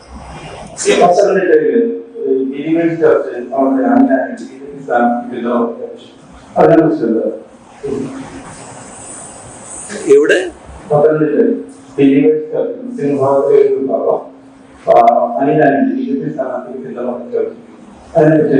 അതില് സാധാരണ നിലക്ക് ഏതെങ്കിലും ഒരാളായിരിക്കും ഇത് ചെയ്യുന്നത്. ഈ ആളുകളുടെ കൂട്ടത്തിൽ പലതരക്കാരുണ്ടല്ലോ. ഇപ്പൊ ഒരു പുരോഹിതൻ ചെയ്തു എന്ന് വെച്ച് ആ ചർച്ചോ അവിടെ ആ വിശ്വാസികളോ ആകെ BJP-യുടെ ഭാഗമായി മാറുന്നുവെന്ന് കാണേണ്ടതായിട്ടില്ല. സാധാരണ നിലക്ക് ഒരു പുരോഹിതൻ അയാളുടെ പ്രത്യേക വ്യക്തി താല്പര്യത്തിന്റെ അടിസ്ഥാനത്തിൽ ചില നടപടികൾ സ്വീകരിച്ചു എന്ന് വരും. ഇന്നത്തെ കാലത്ത് BJP-യുടെ വരുതിയിൽ നിർത്താൻ വേണ്ടി പല ശ്രമങ്ങൾ നടത്താറുണ്ടല്ലോ. കേരളത്തില് ക്രൈസ്തവ വിഭാഗത്തെ മൊത്തത്തിൽ തങ്ങളോടൊപ്പം നിർത്താൻ കഴിയുമോ എന്ന ശ്രമം പലതരത്തില് BJP നടത്തിയതാണല്ലോ. പലരെയും ദൂതന്മാരായി അരമനകൾ തോറും അയക്കുന്ന വാർത്തകൾ നമ്മൾ കണ്ടതല്ലേ. പക്ഷേ എല്ലാവർക്കും സ്വഭാവം കൃത്യമായിട്ട് അറിയാലോ.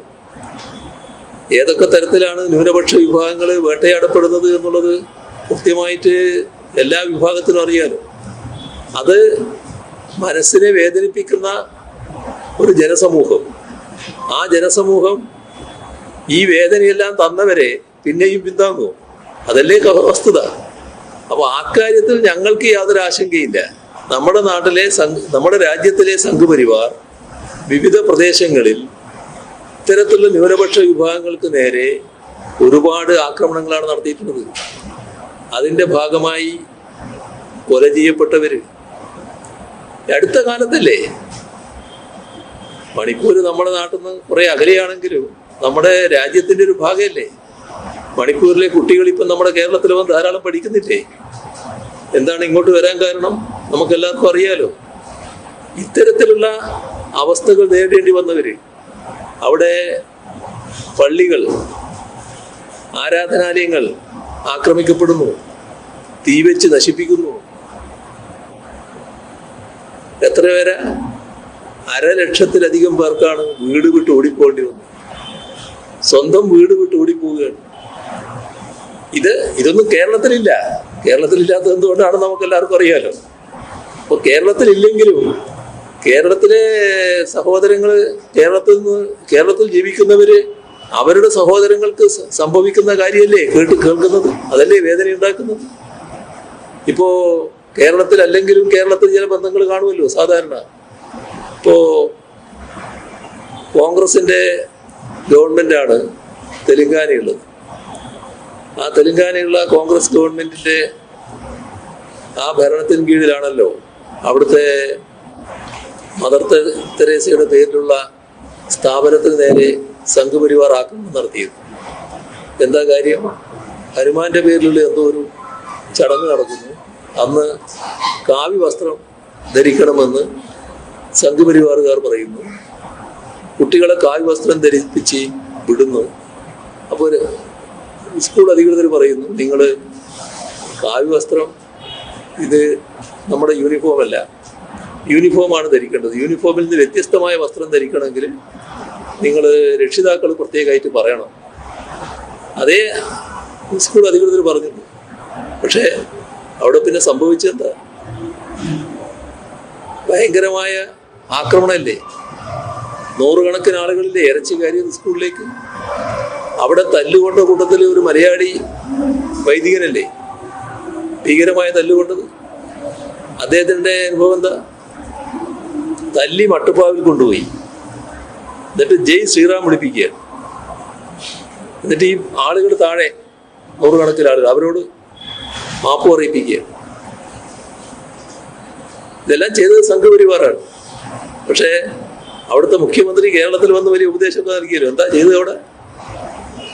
ആ ഇരകൾക്ക് നേരിയ കേസ്. ഈ പറയുന്ന വൈദികന്റെ പേരിലടക്കം കേസാണെന്നാണ് കേട്ടത്. അവിടെയുള്ള സ്കൂൾ അധികൃതർക്ക് നേരെയാണ് കേസ്. ആ പാവങ്ങൾ എന്ത് പഠിച്ചു? ഇതാണ് സംഘപരിവാറിന്റെ പ്രവൃത്തി ഒന്ന്. സംഘപരിവാറിനെ പിന്താങ്ങിക്കൊണ്ട് ചെയ്യുന്ന പ്രവൃത്തി വേറൊന്ന്. ഇവിടെ സംഘപരിവാറിനെ പിന്താങ്ങി ചെയ്യുന്ന പ്രവൃത്തിയാണ് കോൺഗ്രസ് ചെയ്തത്. ഇതുപോലുള്ള കാര്യങ്ങൾ അനുഭവിച്ചുകൊണ്ടിരിക്കുന്നവരല്ലേ നമ്മുടെ രാജ്യത്തുള്ളവർ.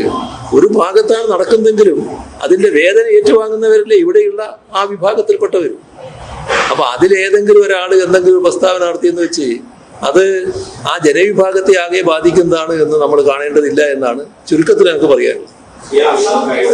കഴിഞ്ഞ ലോക്സഭാ തെരഞ്ഞെടുപ്പിൽ ശബരിമല എല്ലാ ചോദ്യവും നിങ്ങൾ തന്നെയാ ചോദിക്കുന്നത് കേട്ടോ. അത് ഇപ്രാവശ്യം ഈ തൃശ്ശൂർ പൂരമായി ബന്ധപ്പെട്ട് വലിയ തോതിലൊരു വിവാദമാക്കി മാറ്റാനുള്ള ശ്രമം ഗൂഢാലോചന നടത്തുമെന്ന് സംശയിക്കുന്നു. തൃശ്ശൂർ പൂരത്തെ സംബന്ധിച്ചുള്ള ഗൗരവമായ അന്വേഷണം നടക്കുകയാണ്. ആ അന്വേഷണത്തിനുള്ള ഏർപ്പാടുകൾ നടത്തിയിട്ടുണ്ട്. ഞാൻ നേരത്തെ പറഞ്ഞതുപോലെ ഈ ഘട്ടം സർക്കാരിന് ഒട്ടേറെ പരിമിതികളുടെ ഒരു ഘട്ടമാണ് ഈ തെരഞ്ഞെടുപ്പിന്റെ ഘട്ടം എന്ന് പറയുന്നത്. യഥാർത്ഥത്തിൽ സർക്കാരിന്റെ പ്രവൃത്തികൾ ശരിയായ രീതിയിൽ നടത്താൻ പറ്റാത്തൊരു ഘട്ടമാണ് ഈ തെരഞ്ഞെടുപ്പ് ഘട്ടം. അങ്ങനെയാണെങ്കിൽ പോലും അവിടെ ഉണ്ടായ പ്രശ്നങ്ങൾ ഗൗരവമായിട്ട് തന്നെയാണ് കാണുന്നത്. അതിൻ്റെ ഭാഗമായിട്ടാണ് അവിടെ പ്രശ്നങ്ങൾക്ക് കാരണക്കാരെന്ന് പ്രത്യക്ഷത്തിൽ ആക്ഷേപമുയർന്ന പോലീസ് ഉദ്യോഗസ്ഥരെ സ്ഥലം മാറ്റിക്കൊണ്ട് അന്വേഷണം നടത്തണമെന്ന നിലപാടെടുത്തു. പക്ഷേ സ്ഥലം മാറ്റാൻ ഇപ്പോൾ സർക്കാർ വിചാരിച്ചാൽ കഴിയില്ല. സ്ഥലം മാറ്റണമെങ്കിൽ തെരഞ്ഞെടുപ്പ് കമ്മീഷന്റെ അനുമതി വേണം. അപ്പോൾ തെരഞ്ഞെടുപ്പ് കമ്മീഷന്റെ അനുമതിയോടുകൂടി ചെയ്യാമെന്നാണ് കണ്ടിട്ടുള്ളത്. അതിന്റെ ഭാഗമായിട്ടുള്ള അന്വേഷണവും കാര്യമായിട്ട് നടക്കുന്നത് DGP അന്വേഷിക്കണമെന്നാണ് കണ്ടിട്ടുള്ളത്. ആ അന്വേഷണത്തിന്റെ ഭാഗമായി കണ്ടെത്തുന്ന കാര്യങ്ങൾ വെച്ചുകൊണ്ട് തുടർ നടപടികൾ സ്വീകരിക്കാം. അപ്പോഴേക്ക് ഈ ദിവസങ്ങളും കഴിയല്ലോ, പിന്നെ അതിന്റെ ഫലപ്രദമായ നടപടി സ്വീകരിക്കാമെന്നാണ് വിചാരിക്കുന്നത്. തൃശ്ശൂർ പൂരത്തിന്റെ കാര്യത്തിൽ തുടക്കം മുതലേ ചില പ്രശ്നങ്ങൾ ഉണ്ടായിരുന്നു. ആ ഓരോ പ്രശ്നവും അതിന്റെ ദേവസ്വം ഭാരവാഹികളടക്കം എൻ്റെ ശ്രദ്ധയിലും കൊണ്ടുവന്നിരുന്നു. അതിൽ ഇടപെട്ട് പരിഹരിക്കാവുന്ന എല്ലാ പ്രശ്നങ്ങളും പരിഹരിച്ചിട്ടുണ്ട് എന്നുള്ളത് അവർക്കെല്ലാം ഉള്ള അനുഭവമാണ്.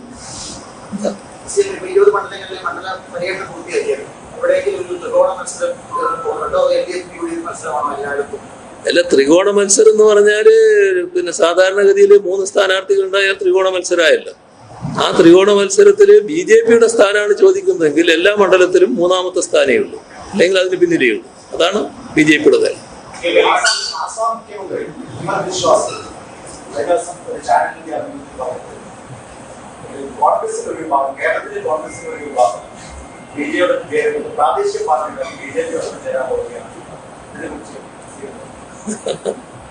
അതൊരു പുതിയ വാർത്തയല്ലല്ലോ നമുക്ക്. ആസാമിലെ മുഖ്യമന്ത്രി വന്ന് പറയുമ്പോൾ അതിൻ്റെ അകത്തൊരു പ്രാധാന്യമുണ്ട്. കാരണം അദ്ദേഹം BJPയുടെ നേതാവാണെങ്കിലും കോൺഗ്രസ് കാര്യങ്ങൾ നല്ലതുപോലെ അറിയാവുന്നയാളാണ്. ഇദ്ദേഹം പഴയ കോൺഗ്രസ് നേതാവാണ്, അറിയാലോ എല്ലാവർക്കും. അദ്ദേഹത്തിന്റെ പേരിലായിരുന്നു വലിയ ആരോപണങ്ങൾ ഉണ്ടായിരുന്നു. ആ ആരോപണങ്ങളുടെ ഭാഗമായി ഒരു പുസ്തകം തന്നെ BJP പ്രസിദ്ധീകരിച്ചു എന്നാണ് തോന്നുന്നത്. അങ്ങനെയുള്ള അദ്ദേഹം ഈ ആരോപണത്തിൽ നിന്ന് രക്ഷപ്പെടാൻ വേണ്ടി BJP ആയി. അതോടെ എല്ലാ കേസും പോയി, എല്ലാ ആരോപണവും പോയി. അദ്ദേഹത്തെ അവിടെ BJP മുഖ്യമന്ത്രിയാക്കി. അദ്ദേഹം ഇപ്പൊ പറയുന്ന കാര്യം പഴയ അദ്ദേഹത്തിന്റെ കൂട്ടുകാരായ കോൺഗ്രസ്സുകാരെ കുറിച്ചാണ്. അത് നമുക്ക് തള്ളിക്കളയാൻ കഴിയുന്നൊരു കാര്യമല്ല. ഒരുപാട് വാർത്തകൾ പുറത്തെല്ലാം പ്രചരിക്കുന്നുണ്ടായിരുന്നല്ലോ. നിങ്ങളെ ശ്രദ്ധയിൽ തന്നെ ധാരാളം കാര്യങ്ങൾ പെട്ടിട്ടുണ്ടാവില്ല. നിങ്ങൾ പിന്നെ ആധികാരികമല്ലാത്തത് കൊണ്ടത് പറയുന്നുണ്ടാവില്ല എന്ന് മാത്രമല്ലേ ഉള്ളൂ. അത് റിപ്പോർട്ട് ചെയ്യാനും തയ്യാറായിട്ടുണ്ടാവില്ല എന്നല്ലേ ഉള്ളൂ. ഏതെല്ലാം തരത്തിലുള്ള കൂടിയാലോചനകൾ ഇവരെല്ലാം തമ്മിൽ നടത്തിയിട്ടുണ്ട്. അദ്ദേഹം പറഞ്ഞ കാര്യം ആ കൂടിയാലോചനകളിൽ നല്ലൊരു പരുവത്തിലേക്ക് എത്തി. പക്ഷേ ഇപ്പൊ വേണ്ട, പിന്നെ മതിയും തീരുമാനിച്ചു. അത് തന്നെയാണ് നേരത്തെ നമ്മളും എല്ലാം കേട്ടിരുന്നത്. ഇപ്പൊ വേണ്ട, പിന്നെ മതി. മറ്റു ചില ഡീലിങ്സും അതിന്റെ ഭാഗമായിട്ടൊക്കെ നടന്നിരുന്നു എന്നെല്ലാം പുറത്ത് വാർത്തയുണ്ടായിരുന്നല്ലോ. അപ്പൊ തള്ളിക്കളയാവുന്ന ഒരു കാര്യമല്ലത്. അത് ഇപ്പോ കോൺഗ്രസിന്റെ സ്ഥാനാർത്ഥികളായി നിൽക്കുന്നവരുടെ പേരിലടക്കമാണ് അഭ്യൂഹങ്ങൾ വരുന്നിരുന്നത്. അപ്പോൾ അത്തരമൊരു അവസ്ഥ കോൺഗ്രസ് നേരിടുന്നുണ്ട് എന്നുള്ളത് നമ്മൾ കാണണം. അതുകൊണ്ടാണ് ജനങ്ങള് ഇതില് പലരെയും വിശ്വസിക്കാൻ തയ്യാറാകാത്തത്. ഈ LDFന് അനുകൂലമായ തരംഗം അലയടിച്ചു വരുന്നതിന് ഒരു ഘടകം, ഈ LDFന്റെ സ്ഥാനാർത്ഥികൾ ജയിച്ചു പോയാൽ വേറെ ശങ്കിക്കേണ്ട കാര്യമില്ലല്ലോ. നിലപാടിൽ നല്ല തെളിമയാണല്ലോ, ഒരു വ്യക്തതക്കുറവുമില്ലായിരുന്നു. നാളെ മറ്റേതെങ്കിലും ആയിക്കളയുന്നുള്ളൊരു ഭയപ്പാട് അവരെ പറ്റി ഉണ്ടാകേണ്ടതില്ല. ആ ഒരു അവസ്ഥ കോൺഗ്രസിന്റെ സ്ഥാനാർത്ഥികളെ പറ്റി പലരെ പറ്റിയും ഉറപ്പിച്ചു പറയാൻ ജനങ്ങൾക്ക് കഴിയാത്ത അവസ്ഥയുണ്ട്. കോൺഗ്രസ് ഉറപ്പിച്ചു പറയും, പക്ഷെ ജനങ്ങളുടെ അനുഭവത്തിൽ ഉറപ്പിച്ച് പറയാൻ പറ്റാത്ത അവസ്ഥയുണ്ട്. അതാണ് ഇപ്പോൾ ആസാം മുഖ്യമന്ത്രി ഇവിടെ വന്ന് പറഞ്ഞത് എന്നാണ് തോന്നുന്നത്. അത് അദ്ദേഹത്തിൻ്റെ BJP നേതാവെന്നതിനേക്കാളും പഴയ കോൺഗ്രസ് സുഹൃത്തുക്കളുടെ, അദ്ദേഹത്തിൻ്റെ കോൺഗ്രസ് സംസ്കാരം വെച്ചിട്ട് പഴയ കോൺഗ്രസ് സുഹൃത്തുക്കളുടെ കാര്യം മനസ്സിലാക്കി പറഞ്ഞത് കൂടിയാണ് എന്നാണ് തോന്നുന്നത്. പിന്നെ BJPയുടെ കാര്യവും അദ്ദേഹത്തിന് അറിയാം. അമിത്ഷായുടെ ഏറ്റവും അടുത്ത ആളാണ് ഇദ്ദേഹം എന്ന് കേട്ടിട്ടുണ്ട്. അപ്പോൾ അതിൻ്റെ കാര്യങ്ങളും അറിയാം. എല്ലാം കൊണ്ടും നമ്മൾ അവിശ്വസിക്കേണ്ട കാര്യമില്ല എന്നാണ് തോന്നുന്നത്. അതുമായി ബന്ധപ്പെട്ടൊരു കാര്യമാണ് കേസുദാരന്റെ PA അല്പസമയം മുമ്പ് അച്ഛൻ BJP അംഗം സ്വീകരിച്ച് BJPയിലേക്ക് പോയിരിക്കുകയാണ്. അതൊരു വിവരമാണ്. കാരണം ഇങ്ങനെ എന്തെല്ലാം വാർത്തകളിൽ വരാനിരിക്കുകയാണ്. ഈ തെരഞ്ഞെടുപ്പിലെ വേറെ മറ്റെവിടെയും കാണാത്ത രീതിയിൽ വടകര മണ്ഡലത്തിൽ സോഷ്യൽ മീഡിയയിൽ കൂടിയുള്ള അതിനെവിട്ട വിവാദമുണ്ടാകുന്ന ആരോപണങ്ങളൊക്കെ അവസാനമായി ചർച്ച ചെയ്യും. അവിടെ ഈ LDF സ്ഥാനാർത്ഥിയെ മാത്രം ലക്ഷ്യമിട്ട് കരുതിക്കൂട്ടി ഇങ്ങനെ സോഷ്യൽ മീഡിയ പ്രചരണം നടന്നുകൊണ്ടിരിക്കുന്നത്. അത് ചില മോഹഭംഗങ്ങൾ വരുമ്പോൾ ഉണ്ടാകുന്ന പ്രശ്നങ്ങളാണ്. ഈ നമ്മുടെ നാട്ടുകാരെയും ജനങ്ങളെയും വല്ലാതെ വില കുറച്ച് കാണുന്ന സമീപനം ചിലർ സ്വീകരിക്കുകയാണ്. നമ്മളങ്ങ് പോയങ്ങ് നിൽക്കുകയും വേണ്ടു, നാടാകെ പിന്നെ തന്നെ അങ്ങ് അംഗീകരിക്കുമെന്ന് ചിലർ ധരിക്കുന്നു. അവിടെ ചെന്നപ്പോഴാണ് യാഥാർത്ഥ്യം മനസ്സിലാകുന്നത് അങ്ങനെയല്ല അവസ്ഥ എന്ന്. ആളുകൾ നല്ല എതിരുണ്ട് എന്ന് മനസ്സിലാക്കുന്നു. ആ എതിരായി നിൽക്കുന്നവരെ പിന്നെ എതിരായി നിൽക്കുമ്പോൾ അതിൻ്റെ ഭാഗമായിട്ട് തന്നെ കാണുന്നൊരു കാര്യം, മറ്റൊരു ഭാഗത്ത് വലിയ പിന്തുണ കിട്ടും. ആ പിന്തുണ കിട്ടുന്നയാളുടെ പിന്തുണ കുറക്കുന്നതിന് വേണ്ടി തെറ്റായ പ്രചരണങ്ങളിലേക്ക് കടക്കുകയാണ്. അതാണ് ഇവിടെ ഉണ്ടായത്. പക്ഷേ അതിനുണ്ടായ ഒരു അബദ്ധം, നമ്മുടെ കേരളത്തിൽ സാധാരണ നമ്മുടെ നാടിൻ്റെ സംസ്കാരത്തിന് ചേർന്ന രീതിയിലുള്ള വിമർശനങ്ങളെ ഉന്നയിക്കുക. ഒരുതരം തെമ്മാടിത്താണല്ലോ അവിടെ നടന്നത്. അതൊന്നും നാട് അംഗീകരിക്കില്ല. ഒരു സ്ത്രീയെ വിമർശിക്കുന്നതിന് സ്വീകരിക്കേണ്ട സാധാരണഗതിയിലുള്ള മാനദണ്ഡങ്ങളുണ്ട്. അതിൽ നിന്ന് വ്യത്യസ്തമായ നില, എന്ത് അസഭ്യവും അവതരിപ്പിക്കാമെന്ന നില വന്നാൽ അതൊന്നും നാട് അംഗീകരിക്കില്ല. അത് കൂടുതൽ വിനയായിട്ട് മാറിയിരിക്കുന്നു. അതാണ് ഇപ്പോൾ അവിടെ സംഭവിക്കുന്നത്. അപ്പോൾ ശൈലജ ടീച്ചറുടെ സ്ഥാനാർത്ഥിത്വത്തിന് തുടക്കം മുതലേ നല്ല സ്വീകാര്യതയായിരുന്നു. അത് പിന്നെ വർദ്ധിച്ചു വരുന്ന അവസ്ഥയാണ് ഇപ്പോൾ ഉണ്ടായിരുന്നത്.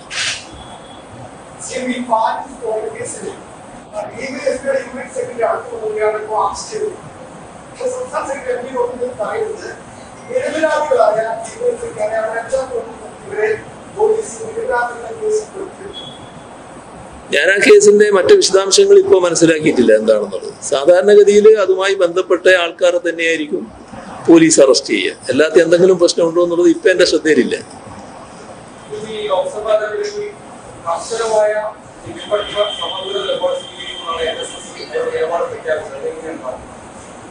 അല്ല, അവരെല്ലാ കാലത്തും സമദൂര നിലപാട് തന്നെയാണല്ലോ സ്വീകരിക്കുന്നത്. ആ സമദൂര നിലപാട് തന്നെയാണ് ഇപ്പോഴും സ്വീകരിക്കുന്നത്.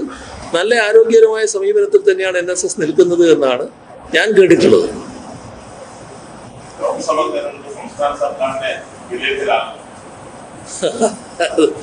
ലോക്സഭാ തെരഞ്ഞെടുപ്പ് എന്ന് പറയുന്നത് എന്താണെന്ന് നമുക്ക് എല്ലാവർക്കും അറിയാലോ. രാജ്യത്തിന്റെ ഭാവിയാണ് ഇവിടെ ചോദ്യം ചെയ്യപ്പെടുന്നത്. രാജ്യത്തിന്റെ ഭാവി രക്ഷിക്കാനൊരു അവസരമായിട്ടാണ് ഇത് കാണുന്നത്. അതാണല്ലോ ഗാർഡിയൻ അടക്കം റിപ്പോർട്ട് ചെയ്തത്. രാജ്യത്തിന്റെ ജനാധിപത്യം രക്ഷിക്കാനൊരു അവസരമാണ്, നഷ്ടപ്പെട്ടു പോയാൽ ജനാധിപത്യം തന്നെ തകരാറാവും എന്ന് ഗാർഡിയന് പോലും റിപ്പോർട്ട് ചെയ്യേണ്ടി വന്നത്. അതാണ് ഈ തെരഞ്ഞെടുപ്പ്. അത് ആ നിലക്കാണ് ഈ തെരഞ്ഞെടുപ്പിനെ നമ്മൾ കാണേണ്ടത്. അതൊരു ഭാഗം. അതേസമയം കേരളത്തിന്റെ മറ്റേ ഭാഗം ഞാൻ തുടക്കത്തിൽ പറഞ്ഞു. കേരളീയർ കാണുന്നത് ഒരു കേരള വിരുദ്ധ സമീപനം സ്വീകരിച്ചവരുണ്ട്. അവരോട് വിട്ടുവീഴ്ച ചെയ്യാൻ പറ്റില്ല. അവരങ്ങോട്ട് പോയിട്ട് കാര്യമില്ല. കേരളത്തിന് താല്പര്യം സംരക്ഷിക്കുന്നവരായിരിക്കണം അങ്ങോട്ട് പോയിട്ട്. അതോടൊപ്പം മതനിരപേക്ഷത സംരക്ഷിക്കാൻ വേണ്ടി ശബ്ദിക്കുന്നവരുമായിരിക്കണം അങ്ങോട്ട് പോകുന്നത്. ഈ നിലപാട് കേരളത്തിൽ പൊതുവിൽ സ്വീകരിച്ചിട്ടുണ്ട്. ഇത് രണ്ടുമാണ് നല്ല രീതിയിൽ ഈ വിഷയത്തിൽ ചർച്ചയ്ക്ക് സ്വാഭാവികമായിട്ട് വരിക. കേരളത്തിലെ ഗവൺമെന്റിനെ കുറിച്ച് ഏതെങ്കിലും തരത്തിലുള്ള എതിരഭിപ്രായം അത്ര കണ്ട് ഉയർന്നു വന്നിട്ടില്ല എന്നത് നമുക്ക് എല്ലാവർക്കും അറിയാവുന്ന കാര്യമാണ്. അതൊരു പ്രധാന വിഷയമായിട്ട് ഇവിടെ ഉയരുന്നേ ഇല്ല. ബിജെപിയുടെ പരസ്യത്തിൽ മോഡിയുടെ കേരളം കാസർഗോഡ് ആദരിപ്പാണ്, വിഴിഞ്ഞം തുറന്നു, കൊച്ചി മെട്രോ, വാട്ടർ മെട്രോ തുടങ്ങിയ പദ്ധതികളാണ് പറയുന്നത്. ഇത് വല്ലാത്തൊരു രീതിയാണ് ഇതൊക്കെ. അതിലൊരു കാര്യം പറയാം, ഒരു വാട്ടർ മെട്രോ എന്ന് പറയുന്നതിനകത്ത് കേന്ദ്ര ഗവൺമെന്റിന്റെ പങ്കാളിത്തം വരുന്നത് എന്താണ്? ഈ പാരിസ്ഥിതിക അനുമതി വാങ്ങണമല്ലോ. അപ്പോൾ പാരിസ്ഥിതിക അനുമതി ചിലത് സംസ്ഥാനം നൽകേണ്ടതുണ്ട്, ചിലത് കേന്ദ്രം നൽകേണ്ടതുണ്ട്. ഇതിൽ കേന്ദ്രത്തിന്റെ അനുമതി വേണം. അത്രയും കേന്ദ്ര ഗവൺമെന്റ് അതിന് ബന്ധമുണ്ട്. ബാക്കി എല്ലാം സംസ്ഥാനത്തിൻ്റെതാണ്. മുഴുവൻ സംസ്ഥാനത്തിൻ്റെതായ പദ്ധതിയാണ്. സംസ്ഥാനത്തിന്റെ തനതായ പദ്ധതി, സംസ്ഥാനത്തിന്റെ പണം, പിന്നെ അതിന് പുറമേയുള്ള പണം വായ്പ എടുത്തിട്ട് ജർമ്മൻ ഫണ്ടാണ്, ജർമ്മനിയിൽ നിന്നുള്ള വായ്പയാണ്. അതായത് സംസ്ഥാന ഗവൺമെന്റിന്റെ ബാധ്യതയായിട്ട് വിടുന്നതാണ്. പൂർണ്ണമായും സംസ്ഥാനത്തിന്റെ പദ്ധതിയാണ്. ആ പദ്ധതി BJP നേരത്തെ തന്നെ അവരുടെ ഒരു പ്രസിദ്ധീകരണത്തിൽ അവരതാക്കി ചിത്രീകരിച്ചത്. ഇപ്പൊ അത് പരസ്യത്തിലും കൊടുത്തിരിക്കുകയാണ്. തീർത്തും തെറ്റായ ഒരു കാര്യമാണ്. അത് എങ്ങനെയാണ് അങ്ങനെ കൊടുക്കാൻ കഴിയുന്നതെന്ന് അറിയില്ല. മറ്റു കാര്യങ്ങൾ പിന്നെ എല്ലാവർക്കും അറിയാലോ. കേരളത്തില് നമ്മുടെ നാഷണൽ ഹൈവേയുടെ കാര്യത്തില് നാഷണൽ ഹൈവേ അതോറിറ്റിയാണ് നടപ്പാക്കുന്നത്, ശരിയാണ്.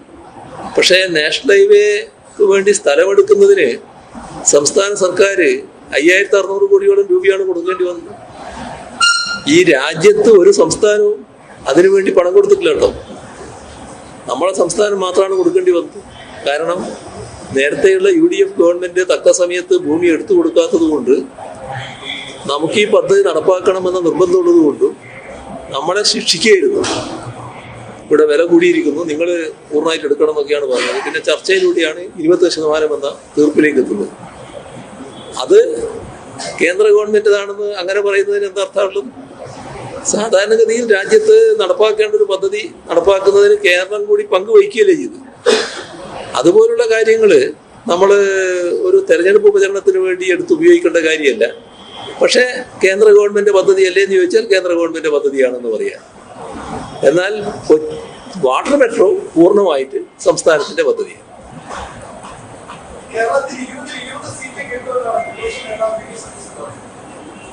അത് ഞാൻ LDF കിട്ടുന്നല്ലേ, അതല്ലേ ഞാനും പറയുന്നു. അതിലെന്താ സംശയം?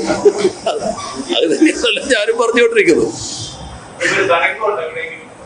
തരംഗേ ഉള്ളൂ, അത് ഞാൻ നേരത്തെ പറഞ്ഞല്ലോ. രാജ്യത്തിന്റെ മറ്റ് പല സംസ്ഥാനങ്ങൾ ബംഗാൾ ഉൾപ്പെടെയുള്ള സ്ഥലങ്ങളിൽ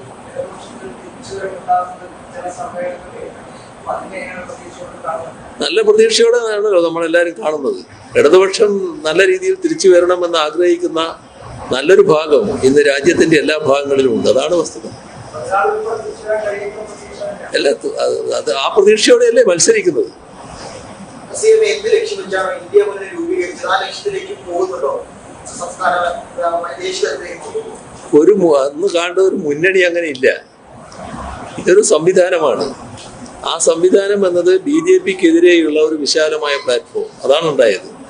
ആ പ്ലാറ്റ്ഫോമിന്റെ ഭാഗമായി വിവിധ സംസ്ഥാനങ്ങളിലാണ് ഈ പറയുന്ന തെരഞ്ഞെടുപ്പ് നടക്കുന്നത്. അവിടെ അതിന്റെ ഭാഗമായിട്ടുള്ള കൂട്ടുകെട്ടുണ്ടാകുന്നു. അതിന്റെ ഫലം BJP നല്ല രീതിയിൽ ഒറ്റപ്പെടുന്നതാണ്. BJPക്കെതിരെയുള്ള ഒരു പൊതുവികാരം ഇന്ന് ശക്തമാണ്. ആകെ മൊത്തം തെരഞ്ഞെടുപ്പിന് ശേഷമുള്ള സ്ഥിതിഗതികൾ വിലയിരുത്തിയാണ് കാര്യങ്ങൾ തീരുമാനിക്കുക. നല്ല അന്തരീക്ഷം വരും.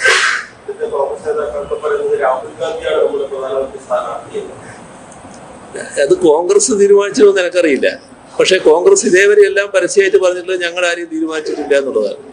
ഈ നമ്മൾ കാണേണ്ടത്, കഴിഞ്ഞ തെരഞ്ഞെടുപ്പില് രാഹുൽ ഗാന്ധിയുടെ പേര് പറഞ്ഞിട്ട് കേരളത്തിലെ ആളുകളെ സമീപിക്കാൻ കോൺഗ്രസ്സുകാർ തയ്യാറായിരുന്നല്ലോ.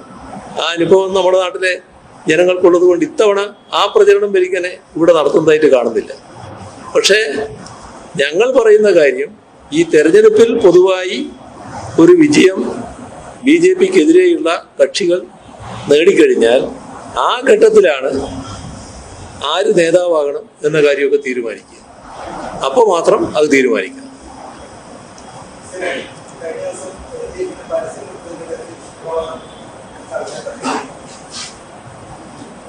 എന്തൊരു അസഹിഷ്ണുതയാണെന്ന് നോക്കണം ഇതൊക്കെ. നമ്മൾ ഏതെല്ലാം പരസ്യങ്ങൾ നമ്മുടെ മാധ്യമങ്ങളിൽ കാണുന്നുണ്ട്. അതിൽ ഈ പൗരത്വ നിയമ ഭേദഗതിയെ പറ്റിയോ മറ്റോ എന്തോ ഒരു ഭാഗം അതിനകത്ത് ഉണ്ടായിരുന്നു. അത് വല്ലാതെ പ്രകോപിതരായി ചില ആളുകളത് പരസ്യമായിട്ട് കത്തിക്കുന്ന ചിത്രവും പുറത്തു വന്നു.